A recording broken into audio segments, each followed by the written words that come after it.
Cancer, welcome to your 2026 horoscope. My name is Adina. I'm an intuitive astrologer, and in this video, we will be going over all of the major transits you will be experiencing for the year ahead. We will go over the Mercury retrogrades, the eclipses, the nodes entering Leo and Aquarius. We will go over the Saturn Neptune conjunction in Aries, Jupiter entering Leo, Uranus entering Gemini, and the Venus retrograde at the end of the year. So don't forget to like, share, and subscribe if you align with my energy and enjoy my content. Now let's get right into it. So let's start off by going over the 2026 Mercury retrogrades. So this year we have all of the Mercury retrogrades taking place in water signs, which means that these Mercury retrogrades will be working with us on a very deep emotional, psychological, and spiritual level. So keep that in mind. Now, our first Mercury retrograde of the year is in Pisces from February 25th or 26th, depending on your time zone to March 20th. So Mercury will station retrograde at 22 degrees of Pisces and then move back to 8 degrees of Pisces and station direct. Also, as we are going through this horoscope, check your own personal birth chart to see if you have any personal planets or points around the degree points we are discussing in this horoscope. If so, then you will know the energy that we are talking about. You will feel on a more personal, more powerful and intense level the closer it is to that exact degree point. Okay, just keep that in mind. Now, our second Mercury retrograde of the year is in Cancer, your sign. Mercury will station retrograde June 29th at 26 degrees of Cancer and station direct July 23rd at 16 degrees of Cancer. Then our final Mercury retrograde for 2026 will be in Scorpio. Mercury will station retrograde October 24th at 20 degrees of Scorpio and then station direct November 13th at 5 degrees of Scorpio. Now let's take a look at how this is showing up in your chart and the houses and the themes and the topics that will be associated with this Mercury retrograde. So the first Mercury retrograde in Pisces is taking place in your ninth house. The ninth house is all about long distance travel, higher philosophy, higher wisdom, a higher knowing. This is a house that also represents your belief systems, your religious beliefs.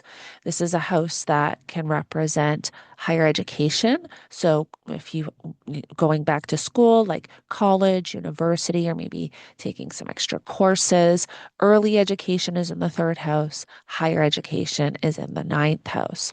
Astrology is also in the ninth house. So those themes and topics will kind of be front and center at the time of this Mercury retrograde. There may be a reevaluation or rethinking, maybe something around belief systems or something about school or even publishing. Publishing is in the ninth house. Mercury also rules your third house and your 12th house. So when you have Mercury retrogrades, it can also affect those areas of life as well. The third house represents your local community, your neighbors, your neighborhood, vehicles, local travel, siblings and cousins are associated with the third house. Also, your mindset, your self-expression is in that third house, and your way of thinking, speaking, reading, writing. Those are all third house themes and topics. So again, there could be a revisiting and something even came to me too, like vehicles. Mercury literally rules vehicles. And so it's such a prominent thing with Mercury retrogrades, like watch vehicles, but also for you because Mercury rules your third house of vehicles. So this is a time where like a light can come on in the car or like something silly has to be fixed or the windshield wiper breaks or something like that. Like it's such a Mercury retrograde thing. So, just be aware and mindful. Then the second Mercury retrograde of the year is in Cancer, your sign, your first house. And the first house is all about you, your character, your personality, your physical body, how you view the world, how others perceive you. The first house is the mask that you wear out in the world. So there can be some rethinking or reevaluating. Um, your direction in some way, or maybe something that has to do with your appearance, something that has to do with your physical body. Also, this could show up in ways of your perception too, like of not real. I could say like your perception of the world, but it's not that. It's your perception of how you want to be perceived out in the world, and maybe wanting to make some shifts and changes at this time with all the other coinciding energies, because this is a big, crazy year. And then our final Mercury retrograde will be in Scorpio, which is in your fifth house. And the fifth house represents children, creativity, what you are passionate about, your hobbies, your interests. The fifth house rules romance. Not necessarily like your one-on-one romantic connections, but how you view romance, how you um, express romance in a sense. Um, yeah, so like if you're dating, how you express yourself romantically within those one-on-one connections. So those themes and topics will be up for review at the time of this Mercury retrograde. Again, it is that fifth house of creativity and creative projects. So there may be something you're rethinking around that as well, or there could be something showing up around your children, or your children are having to kind of go back and redo something. Um, so, yes, now let's get into our 2026 eclipse dates. So, our first eclipse of the year is February 17th, and that will be our solar eclipse in Aquarius at 28 degrees. So, this is going to be the first eclipse to initiate us into this new energy and new story between the Leo and Aquarius axes in our birth chart.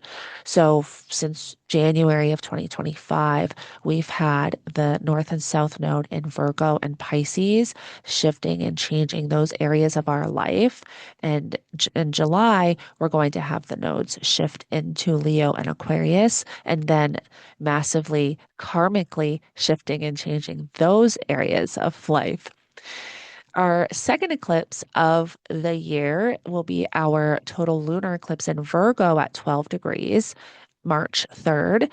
And then our second set of eclipses for 2026, the first one will be at August 12th, and that's going to be our first total solar eclipse in Leo at 20 degrees. And then we will have our lunar eclipse in Pisces at 4 degrees, August 28th. So watch for this will be our final eclipse in Pisces, but it won't be the last eclipse in this cycle. We have an eclipse in Virgo as soon as we come into 2027, at the beginning of 2027.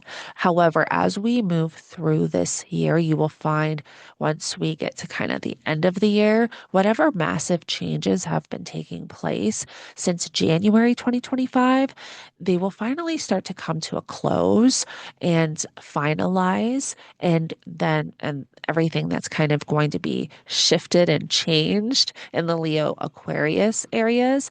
We want to pay attention around this first eclipse because that's really going to give us an idea of what those changes are going to be. Whatever is showing up around the time of the solar eclipse a few weeks before and a few weeks after, that's going to give you an idea of what that story is going to uh, look like. Now, let's take a look at how this is showing up in your charts. So, the lunar nodes enter Leo and Aquarius July 26, 2026, and will be there till March 26, 2028. Now, eclipses, one thing that I do is I very closely track transits, and the eclipses are one of the big things I notice that, like, it's almost like when the nodes enter a certain area of your chart, there is this story or journey that is playing out. And every time we have an eclipse, there is a new chapter or a new milestone to that story. And that's why we really want to pay attention to those first eclipses in those areas of our chart. So like the first one in Aquarius and then that first one in Leo, because that's going to give us an idea of what that story is going to look like, because that will really play out, and those changes will really take place in 2027, but we're going to get a feel for what that's going to be this year. Now, if you think back to January of 2025, you have had the South Node in the third house in Virgo of local community and neighbors, neighborhood, vehicles, your mindset, um, local travel, uh, siblings, cousins, all of those themes and topics. The South Node represents something, an area of life or a part, an aspect of ourselves that we're no longer in alignment with, and we're moving away from something that we're kind of no longer in alignment with, and kind of done with in this lifetime, and have to like move away from. And the North Node rules a new journey that we're kind of moving into, something that we're being pulled towards, and that has been taking place in your ninth house of higher education, higher knowledge, long distance travel, astrology or belief systems. And so there's been something new that's been taking place in that area of life since January 25.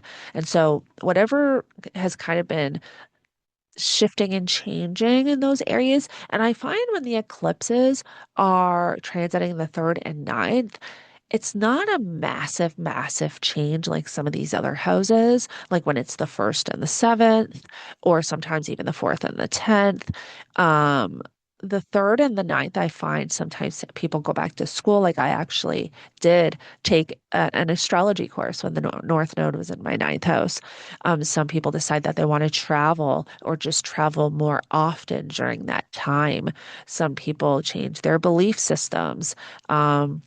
Or it amps up their belief systems in some way. Like maybe they were always religious, but they really start going to church like every Sunday. Well, that North Node is in the ninth house. It really like expands some energy sometimes. And so whatever that's changed for you this year, it will start to slow down. It will start to finalize and come to a completion.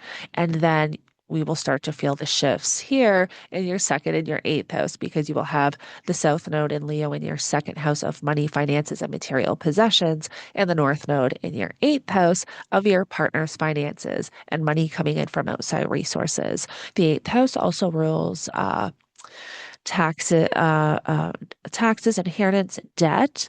But it's also extremely psychological, like deeply psychological, very transformational. It rules literally death, rebirth, our deepest fears sometimes can reside in the eighth house. And so there may be a lot around those themes and topics that will be coming to your awareness, and that you will have to sort out in some way, over the next couple of years. So now let's get into the Saturn Neptune conjunction in Aries and just that energy in general. You have Aries in your 10th house of career, public reputation, and what you are known for out in the world. So Saturn is going to be in Aries from February 13th. 2026 to April 13th, 2028, and Neptune will be in Aries from January 26th, 2026 to 2038 or 2039. Neptune will make the first shift into Taurus in 2038 and the retrograde back, and then make that final ingress in 2039. And also, don't pay attention here. There's a little typo. Neptune does enter Aries for the final time and make that final shift on January 26th. Now, this is happening in your 10th house. So if you think back, the last 14 years with the Neptune transit in Pisces in your ninth house, how did that shift and change you? Sometimes the houses that Neptune is transiting tend to become a little bit confusing, where we're not seeing things clearly. With Neptune, we can see things with rose-colored glasses. So it may have caused issues or cloudiness or fogginess or unknowns or confusion around school or higher education, or even issues around travel. Saturn would have come in the last couple of years and made things clearer, even around your belief systems, like Neptune in that ninth house may have had you become very spiritual or dive deep into religion or just shift that completely in some way. Maybe you became a little bit confused about your belief systems or religious beliefs while Neptune was transiting the ninth house. But what I noticed is that the last few years having Saturn there, it's almost like Saturn came in and kind of cleaned up a little bit of what we did not see in that area of life. Whatever we were not seeing clearly because of that Neptune fogginess and Neptune confusion, Saturn really did make some things known in those areas of life. Well, now Saturn is going to enter the 10th house in Aries with Neptune. So, so we won't have Saturn coming in after to kind of clean up the mess, but we will definitely have Saturn before to help us lay the groundwork. So we want to utilize that energy because Saturn very much is about boundaries and structure. Neptune is very much about dissolving boundaries and no structure. So having Saturn here for the first couple of years will help with just ease us into the Neptune energy in this area of life. Now, what this can cause is massive change to your career, maybe some confusion around your career. With Saturn, this could have you wanting to change your career in some way, take a different position, um, maybe start a business. Um, Saturn also rules maturity, responsibility. So there can be you may be required to have more responsibility in this area of life. Like maybe you get a promotion. Um, Also, too, with Saturn, Saturn tends to teach us, life lessons where Saturn's transiting. And so, wherever we are slacking a little bit or cutting corners, Saturn can come in and, kind of check us and give us a bit of a nod and a lesson and, yeah, put us back on the right path. But we definitely want to utilize that Saturnian energy the first few years in that 10th house. And also, if you want to know a lot more about this energy, I do have a separate forecast on my channel where I go much deeper into the Saturn, Neptune, and Aries conjunction and transit. Now, Saturn is at fall in Aries, meaning that Saturn does not like to be in Aries. Aries is very much an impulsive, impatient energy. It's very much action oriented. Go, go, go. Saturn is about structure and boundaries and um, actually time and delays too. So doing things in a timely manner. Aries is act first, think later. Saturn is no, think first, act later. So it is a bit of a contradicting energy. So Saturn doesn't necessarily like to be in Aries. So the house that rules Saturn, which is your seventh house of relationships and one-on-one connections, may go through some challenges or may have things arise or come to your attention that you're having to address. Um, and really like Saturnian matters. Like maybe there's a level your relationship is maturing in some way, like, and this can be at any age, like maybe you and your partner are retiring and you're taking that next step up of like maturity and what are we going to do now? Or maybe you're younger and you're getting married. Like there could be, things like that showing up, but also to remember that s- because Saturn's not in the greatest energy, whatever is taking place it can take just a little bit longer. There can be some delays, there can be some limitations, some restrictions. And so just keep that in mind. And then we also want to remember that the 10th house is opposite the fourth house. And the fourth house is home, family, property, and real estate. So there may be balance required here in these areas, what you're putting out in the world and what you are doing in private. The fourth house is what you do after you go home from work, your private life,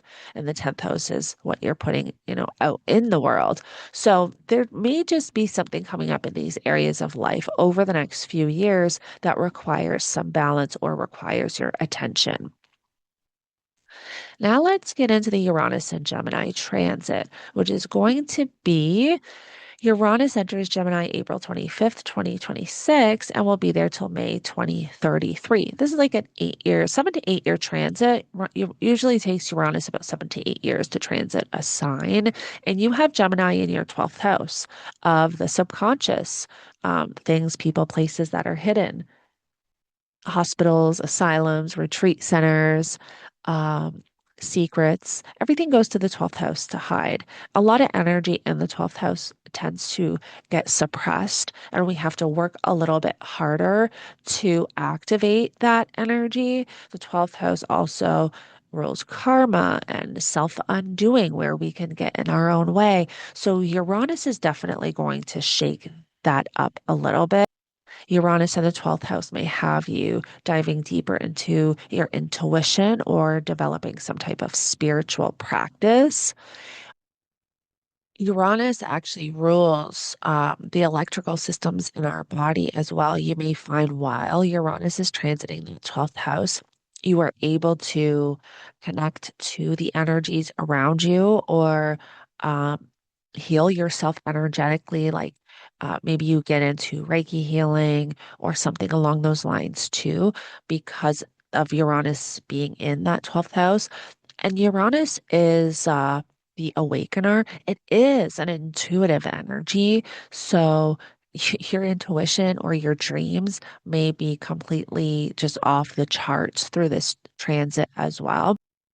Okay, now let's get into the Jupiter and Leo transit. Jupiter is going to enter Leo June 30th, 2026, and will be there until July 26th, 2027. You have Leo in your second house of money, finances, and material possessions. Um, Also, what makes you feel safe and secure, your values, that is all in the second house. So, Jupiter is going to be in there amplifying, expanding. We have to be careful with Jupiter because, yes, having Jupiter in the second house of money can definitely bring in some luck and some, a windfall of money, but also, too, because Jupiter is that planet of expansion, sometimes it can also bring too much of what we don't want. So this is a time where you do want to watch your spending and make sure you're not spending too much um, on, jewelry or clothes or, whatever, because the second house really does rule like the types of things we are attracted to, like what is aesthetically pleasing to us, what types of clothes, what kind of clothes we wear, how we, um, the jewelry we like, shoes we like those types of things. And so with Jupiter in that second house, yeah, we just have to be careful of not spending too much money. However, this is where there can be changes with your money and your finances. Especially too because the South Node is going to be entering that second house, and so whatever the South Node is activating there, whatever you are moving away from, when it has to do with your money, your finances, and your material possessions and your values, um, Jupiter is going to amplify that. So we definitely want to be aware of that. And now let's touch on the Venus retrograde. So October 3rd, Venus will station retrograde and will be retrograde until November 13th. Venus is going to station retrograde at 8 degrees of Scorpio and will retrograde back to 22 degrees of Libra. So this is taking place in this area of your birth chart. So your fifth house, which is children, creativity, your passions, your hobbies, what you are interested in, romance, all those themes and topics we kind of already touched on. And then your fourth house of home, family, property, and real estate, and what you do behind the scenes, what you do in private. There's going to be a reevaluation of those themes and topics. Now, this is not a happy Venus. Venus does not like to be in Scorpio. She's far away from home. It's just not an energy that she likes to be in. She's actually at fall in Scorpio. And at that same time, we're going to have Pluto in Aquarius and Mars and Leo forming a T square. Also, Mars and Pluto rule Scorpio. So here is Venus in a sign, in an environment she doesn't like, she doesn't feel comfortable, and she's got Mars and Pluto both squaring her. So this is extremely volatile, lots of tension. So we just have to be careful of this transit. Again, Venus rules your 11th house of friends, groups, and associations, and also that fourth house of home and family, property, real estate. So it can also be showing up in those areas of life as well. There may be something around the home that you're having to address, or something to do with family that you're having to address, something to do with children. Um, Maybe there's a creative project that you're trying to get off the ground and it's just hurdle after hurdle after hurdle. For some people, though, what I've been saying to all the signs is that if you are in any type of relationship dynamic where there is any type of abuse or manipulation or obsession, this is not an energy to play with. This is Pluto and Mars together, especially in oppositions, can be very volatile. Mars is all about anger, aggression, and conflict. And remember that Jupiter is going to be in Leo with the South Node. So there's going to be a very close conjunction between Jupiter, the South Node, and Mars at this time as well, amping up that energy. And Pluto is very much about power, control. So this is where we can experience a lot of power and control dynamics or struggles. So yeah, we just want to be mindful and careful of that. Don't go walking out alone at night at this time. And if you are in any type of relationship dynamic where this can be a thing, just be mindful. All right, Cancer. So I hope this helps you navigate the major energy for 2026. Thank you so much for joining me, and comment below if you have any questions at all, and I will connect with you in the next one.